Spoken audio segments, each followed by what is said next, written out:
Hi dears, welcome back.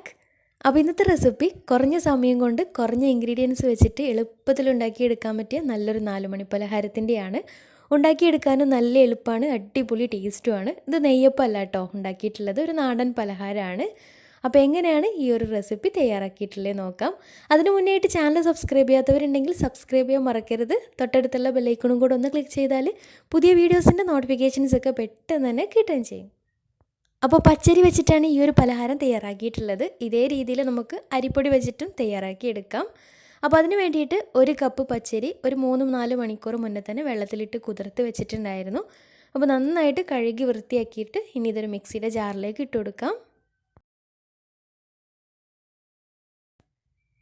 ഇനി ഇതിലേക്ക് വേണ്ടത് തേങ്ങ ചിരകിയതാണ്. തേങ്ങ ചേർക്കാതെയും ഉണ്ടാക്കിയെടുക്കാം, പക്ഷേ തേങ്ങ കൂടെ ചേർക്കുമ്പോൾ നല്ല ടേസ്റ്റാണ്. ഞാനിപ്പോൾ ഏകദേശം ഒരു 1/2 കപ്പ് തേങ്ങ ചിരകിയത് ഇതിലേക്ക് ചേർത്ത് കൊടുത്തിട്ടുണ്ട്. അപ്പോൾ തേങ്ങ കൂടെ ചേർത്ത് കഴിഞ്ഞാൽ ഇനി ഇതിലേക്ക് നല്ലൊരു ഫ്ലേവറിന് വേണ്ടിയിട്ട് 1/2 ടീസ്പൂൺ ഏലക്കാപ്പൊടി ചേർത്ത് കൊടുക്കാം.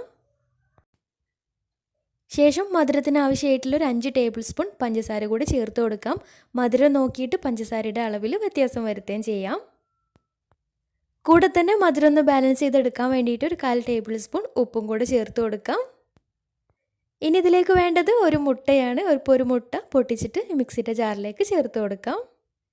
ഇനി ഇതിലേക്ക് പാകത്തിന് വെള്ളം ഒഴിച്ചിട്ട് നന്നായിട്ടൊന്ന് അരച്ചെടുക്കണം. അപ്പോൾ വെള്ളം ഒഴിക്കുന്ന സമയത്ത് കൂടി പോവരുത്, അരിയുടെ ഒപ്പം മാത്രം നിന്നാൽ മതി, ഒരിക്കലും കൂടി പോവരുത്. കുറച്ച് കട്ടിക്കാണ് ഈ ഒരു ബാറ്റർ ഉണ്ടാക്കിയെടുക്കേണ്ടത്. അപ്പോൾ നന്നായിട്ട് അരച്ചെടുത്തിട്ടുണ്ട്. ഇനി ഇതൊരു ബൗളിലേക്ക് മാറ്റാം. ഇനി അഥവാ വെള്ളം കൂടി പോയിട്ടുണ്ടെങ്കിൽ കുറച്ച് അരിപ്പൊടി ചേർത്തിട്ടൊന്ന് മിക്സാക്കി എടുത്താലും മതിയാവും. ഒരുപാട് കട്ടിയായിട്ട് പോവുകയും വേണ്ട, എന്നാൽ നല്ല ലൂസായിട്ട് പോവുകയും വേണ്ട. ഇനി ഇത് റെസ്റ്റ് ചെയ്യാൻ വെക്കേണ്ട ആവശ്യമൊന്നുമില്ല, പെട്ടെന്ന് തന്നെ ചുട്ടെടുക്കാം. കഴിയുന്നുണ്ടെങ്കിൽ ഒരു 1/2 മണിക്കൂർ റെസ്റ്റ് ചെയ്യാൻ വെച്ചാൽ ഒന്നും കൂടെ നല്ലതാണ്. അപ്പം ചുട്ട് തുടങ്ങാം. അപ്പോൾ അതിന് വേണ്ടിയിട്ട് ഒരു ചീനച്ചട്ടി സ്റ്റൗവിൽ വെച്ചിട്ട് അതിലേക്ക് ഫ്രൈ ചെയ്യാൻ ആവശ്യമായിട്ടുള്ള ഓയിൽ ഒഴിച്ച് കൊടുത്തിട്ടുണ്ട്. ഓയിൽ നന്നായിട്ട് ചൂടായിട്ട് വേണം ഇതിലേക്ക് മാവ് ഒഴിച്ചു കൊടുക്കാൻ വേണ്ടിയിട്ട്. ഒഴിച്ചു കൊടുക്കുന്ന സമയത്ത് ഹൈ ഫ്ലെയിമിലിട്ടിട്ട് ഒഴിച്ചു കൊടുക്കാം. അപ്പോൾ നന്നായിട്ട് ചൂടായിട്ടുള്ള എണ്ണയുടെ സെൻറ്ററിലേക്കായിട്ട് ഒരു തവി മാവ് ഒഴിച്ചു കൊടുക്കാം. ഈ ഒരു സമയത്ത് ഹൈ ഫ്ലെയിമിലിട്ടിട്ട് വേണം ചെയ്തെടുക്കാൻ വേണ്ടിയിട്ട്. ഒഴിച്ചു കൊടുത്തതിന് ശേഷം ഒന്ന് മീഡിയം ഫ്ലെയിമിലേക്ക് മാറ്റാം.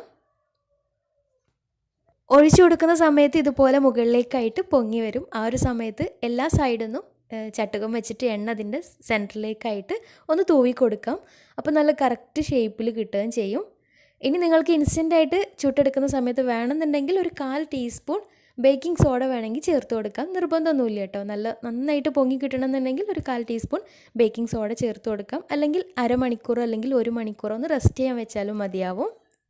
അപ്പോൾ ഒരു ഭാഗം ആയി കഴിഞ്ഞാൽ മറിച്ചിട്ട് കൊടുക്കാം. പിന്നെ ഇതിൻ്റെ ഒരു പ്രത്യേകത, നമ്മൾ നെയ്യപ്പം പോലെ തന്നെ സൈഡ് ഭാഗമൊക്കെ നല്ല നെരിഞ്ഞിട്ടും ഉൾഭാഗം കുറച്ച് സോഫ്റ്റ് ആയിട്ടാണ് ഉണ്ടാവുക. ഈ ഒരു സൈഡിൽ ആ ഒരു മൊരിഞ്ഞിട്ടുള്ള ഭാഗം കഴിക്കാൻ നല്ല ടേസ്റ്റാണ്.